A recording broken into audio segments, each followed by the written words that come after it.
I appreciate the delay. We're glad to have you. All right, ladies and gentlemen, fellow voters and candidates, welcome to the beautiful Hearst Public Library. We are here to have a debate among your Texas Railroad Commissioner candidates.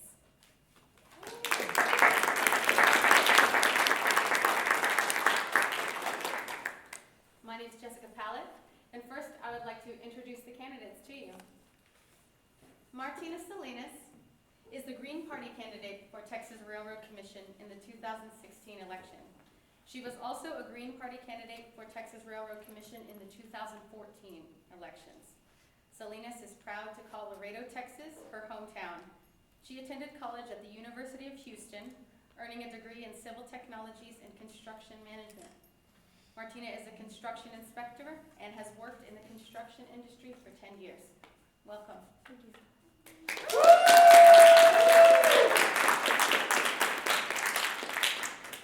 Grady Yarbrough is the Democratic candidate for the Texas Railroad Commission.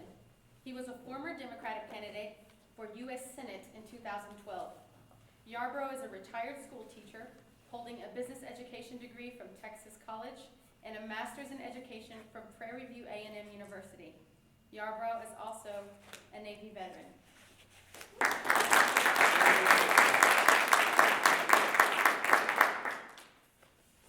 Mark Miller is the Libertarian candidate for Texas Railroad Commission in the 2016 election. He was also a Libertarian candidate for Texas Railroad Commission in the 2014 elections.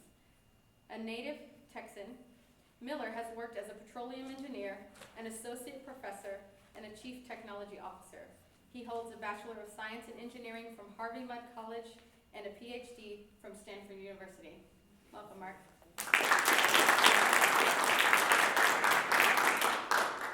Wayne Christian is the Republican candidate who decided not to show today.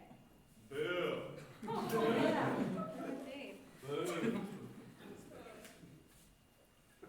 Please help me one more round of applause to welcome our candidate.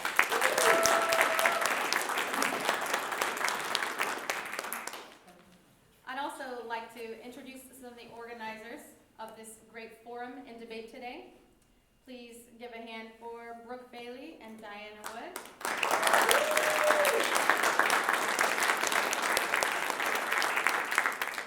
Thank you, ladies. And also, I'd like to have one last call for any questions that you wanted to ask the candidates today. If you have any more, please pass them to Brooke. Anybody else?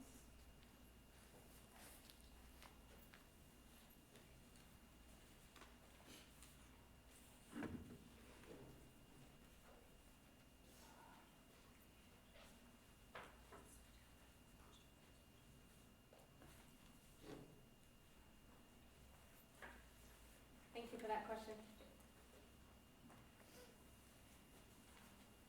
For this debate, we have established the following format. Each candidate will be given up to 3 minutes for an opening statement. Liz Scripter is going to be keeping time. Can you tell us about the time indicators? For the 3 minutes that you have, the opening statements, I will display a yellow card when you have 30 seconds left, and when you hit 3 minutes, you get a red card. Thank you, Liz. All questions will be solicited from the audience in writing, as we've done. A representative from each party will obtain a question from the audience and give them to the moderator. As we do, we're really doing it. Awesome. The purpose is to assist the duplication, clarify illegible handwriting, and to ensure that all the questions are addressed. Each candidate will have 2 minutes to respond to a question and 1 minute for rebuttal. Liz, tell us about the time cards for those 2 times. For the 2-minute responses, when you have 30 seconds left, I will display a yellow card, and when you hit 2 minutes, I'll display the red card. For the 1-minute rebuttal, when you have 15 seconds left, I will display the yellow card and a red card after your time is up. Thank you, Liz. And finally, candidates will take turns answering the questions first, as dictated by me, the moderator. Candidates, we wish you luck.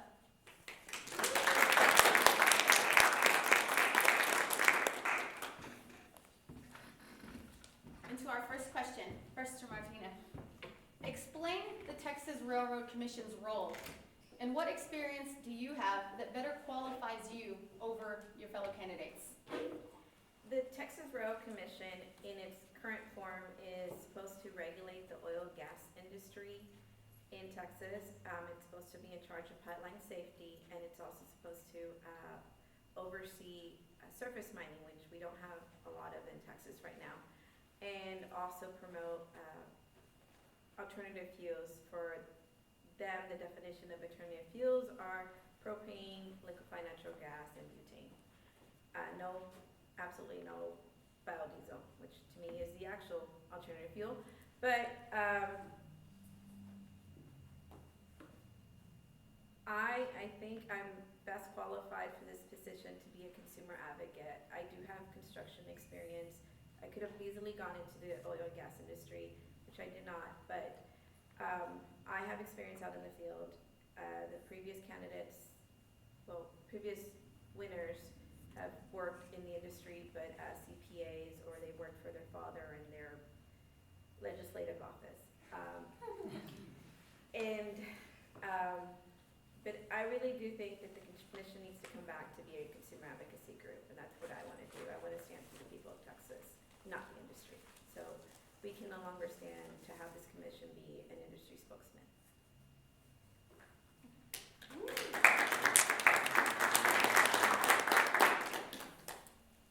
Grady, go ahead. Same question and with your introduction.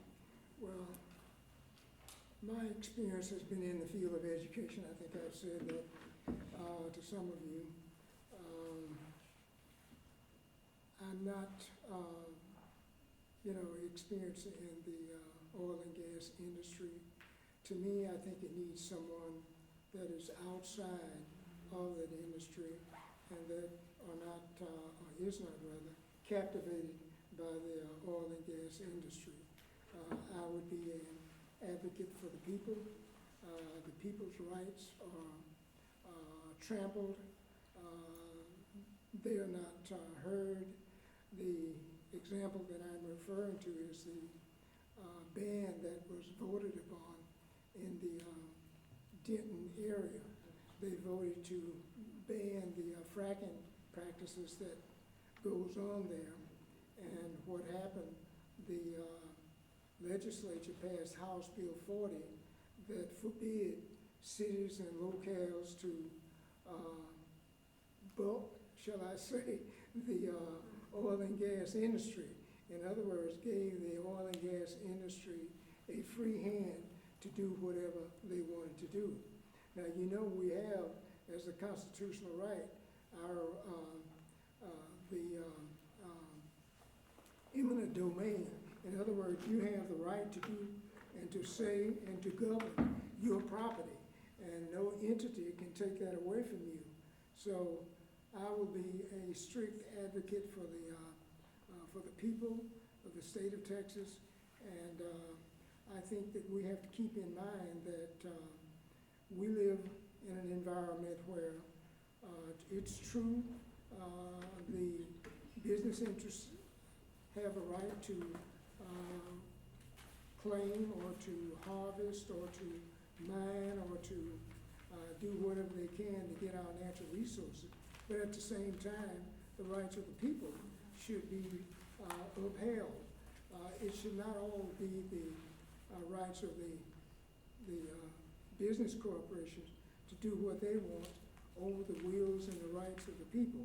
So therefore, I will work to maintain that the people have a voice in whatever goes on in their neighborhood. Thank you, Grady. And Mark, same question in your introduction. I'm different from the other two in the sense that I have a long, strong history in oil and gas. I have worked as a petroleum engineer. I tell my wife I've been oil field trash. She doesn't like the term, but those of us that grew up in the oil patch know it's a term of endearment. Since 1972, I was 21 years old.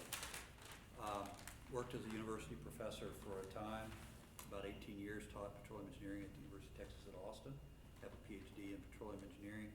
The last retired, I did consulting work and had a small software company, supplied software to oil and gas. My connection with oil and gas, I really liked the way the Fort Worth Star-Telegram summed it up in their endorsement of me this week. They said something to the effect that I was deeply seeped in oil and gas, but from a respectful distance. All right, and actually that was a pretty good way to describe my approach to the Railroad Commission. I've also had a person tell me, who was a very high governmental affairs for a very large international company, tell me that she believed what I was talking about was tough love for the Texas Railroad Commission. That is, to make the Texas Railroad Commission into something that actually does protect our property, protect our common natural resources, protect our liberties in a way that it hasn't in the past. Unfortunately, a lot of the issues are highly technical, and frankly, the Railroad Commission is behind the 8 ball when it comes to technology. They really have not kept pace with the newer technologies that are out there. People believe that the only thing that they fight for is oil and gas. It needs to be different than that. It needs to be an agency that is seen to serve all of Texas. One of my positions has been to change the name. Some folks have suggested, oh, that's a minor issue. I don't believe that. When only 5% of Texas voters know what the agency regulates, that regulates the most important industry in our state. And I don't care whether you're pro-oil and gas or anti-oil and gas, it's clear oil and gas has significant impact on the Texas economy, on our lives, and voters ought to know who they're voting for. One of my reasons for running is to help educate people about what the Railroad Commission does. And the fact that we're getting a little attention in some of the newspapers that the Republicans and the Democrats have gotten in the past suggests that maybe people are starting to listen. And I hope that that'll be one of the legacies of my campaign. My wife hopes I'll be leaving the house and going down to Austin every day to work with the Railroad Commission. And if y'all come vote for me, I will. So would you please her very much. Thank you.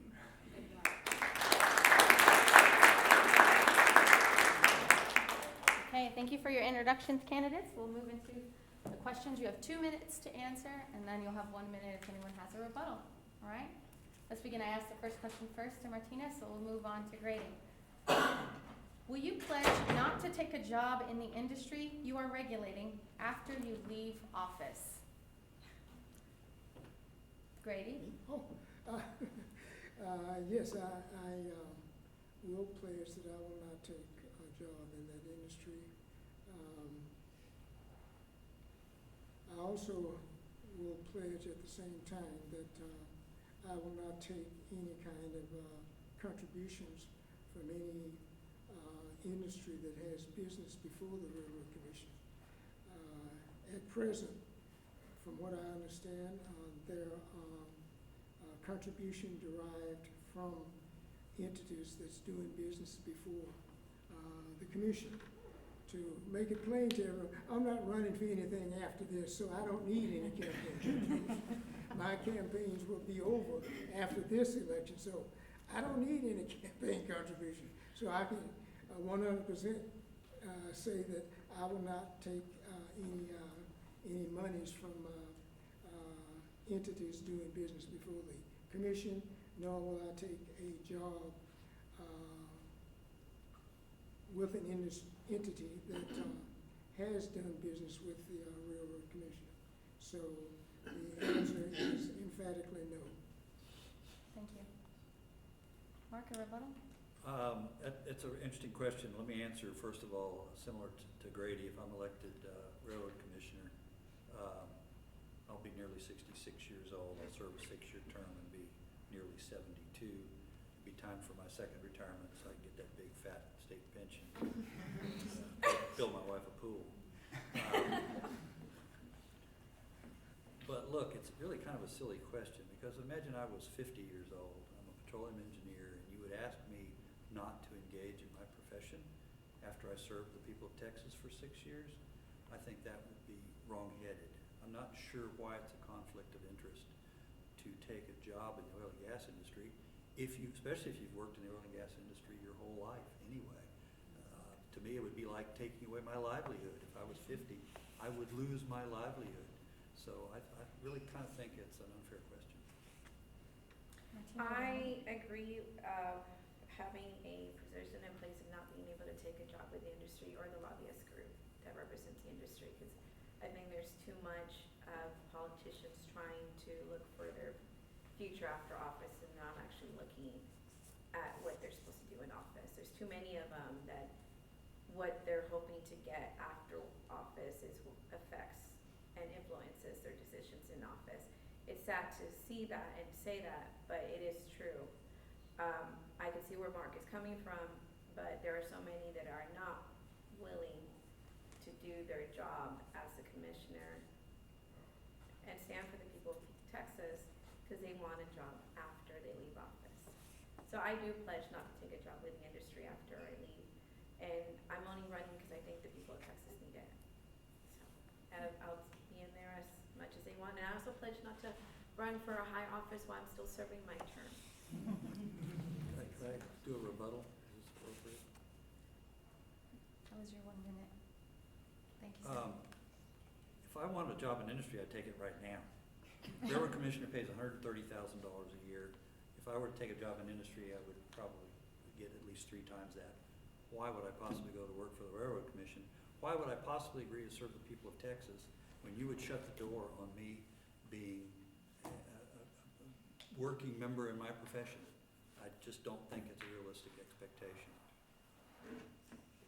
We'll move on to the next question now. I'll start with Mark Miller. How can the oil and gas industry be regulated to ensure economic growth without harming the environment? You have 2 minutes. First of all, I don't think it's the job of government to make sure that the industry grows economically. That's the job of the industry. But I think the question gets at what point is there over-regulation?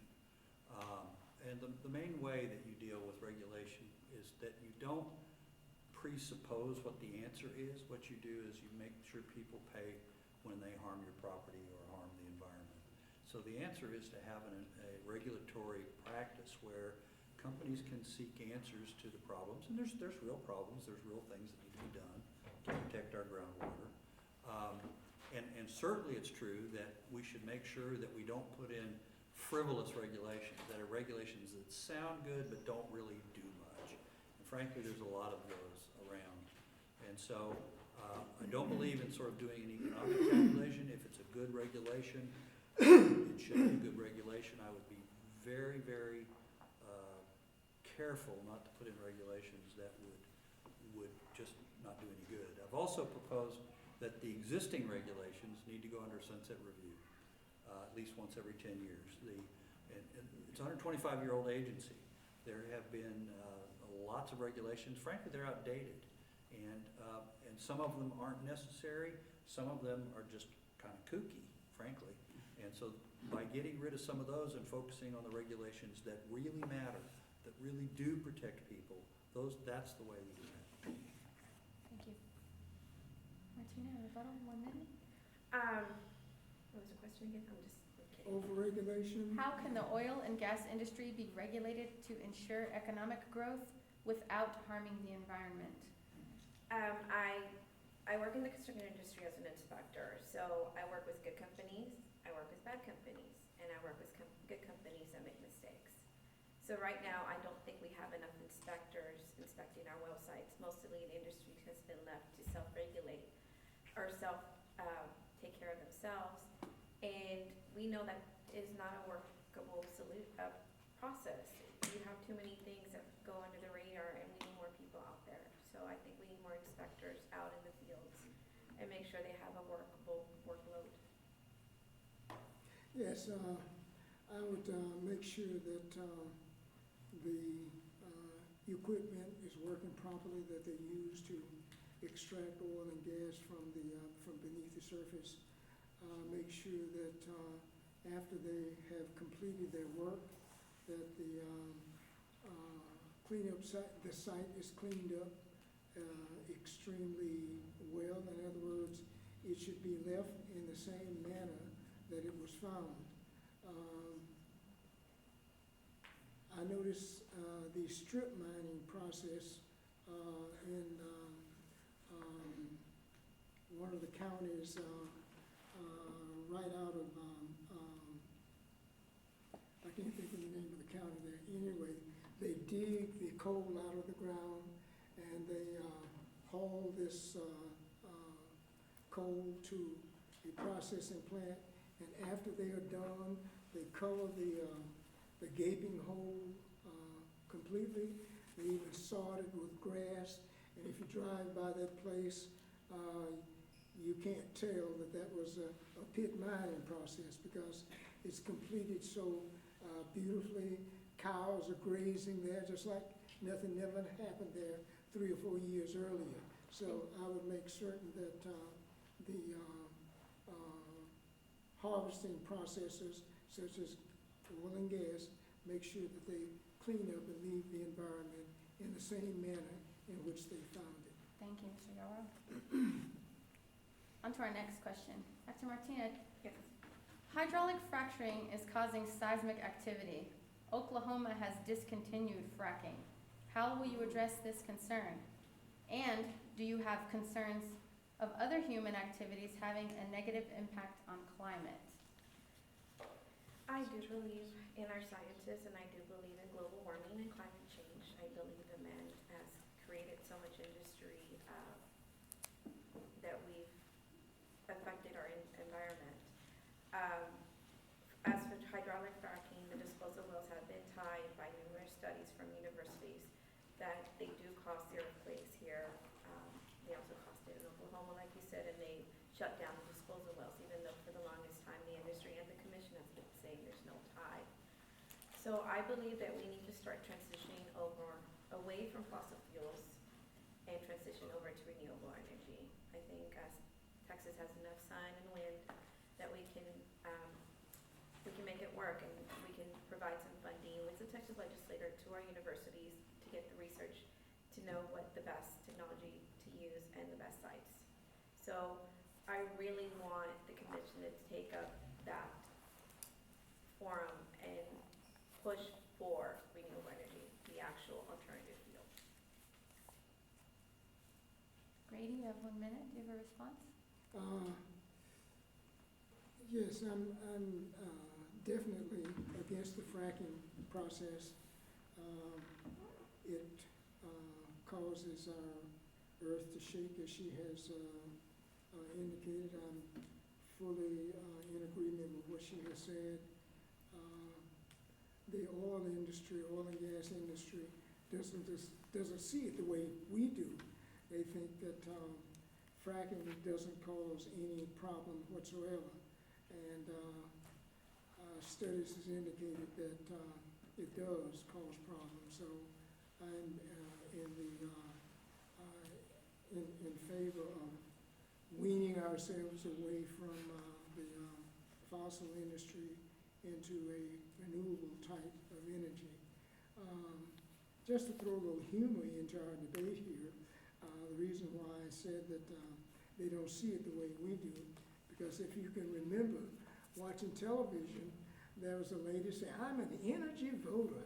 Well, I just hope that their companies drill and get as much energy that we need so that I can fuel my cars with much cheaper fuel and I can save money to do other things for my family.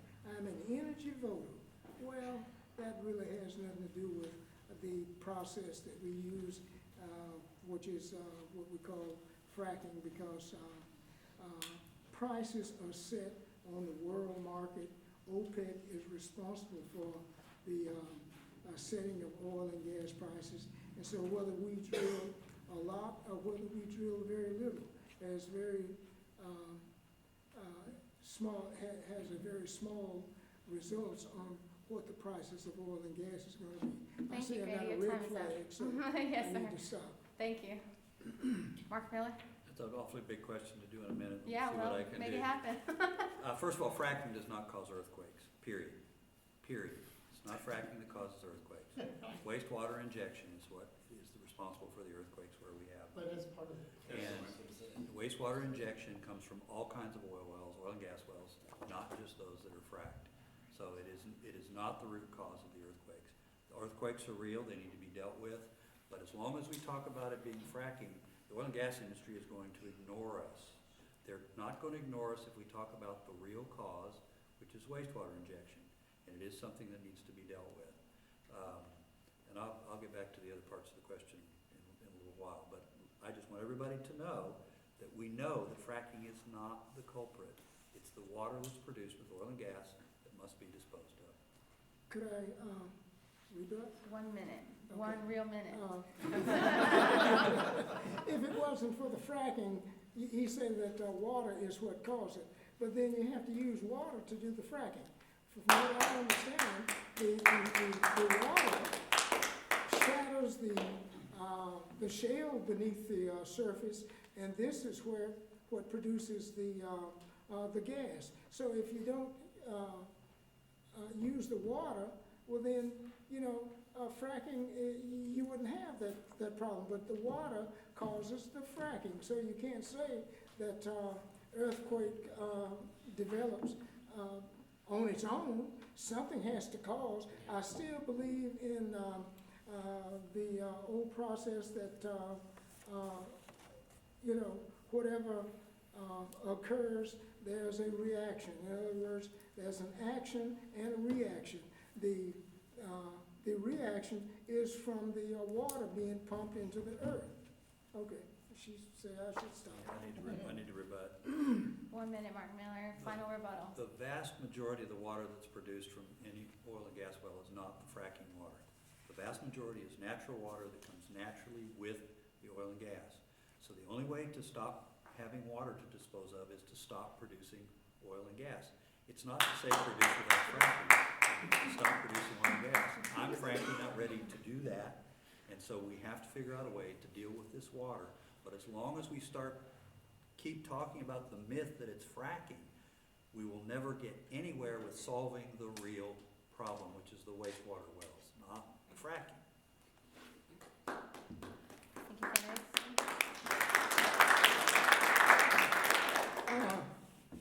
You ready for the next question? I'm gonna bobtail on what. Final rebuttal, on to the next question, and we Okay, can come back next later question. if you want to. Okay. Excellent. All right, Grady, how will Texas Railroad Commission deal with the estimated $165 million cost of cleaning up abandoned wells and drill sites? That's a good one.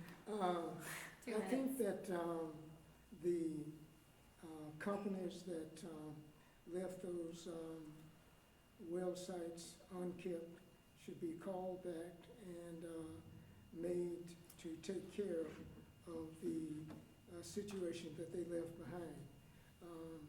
They should be held accountable for their mistakes, and it should not be anything that the public should have to bear the expense of cleaning up and taking care of.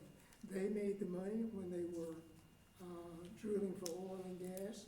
They used that money to pay wages and to do other things and to pay the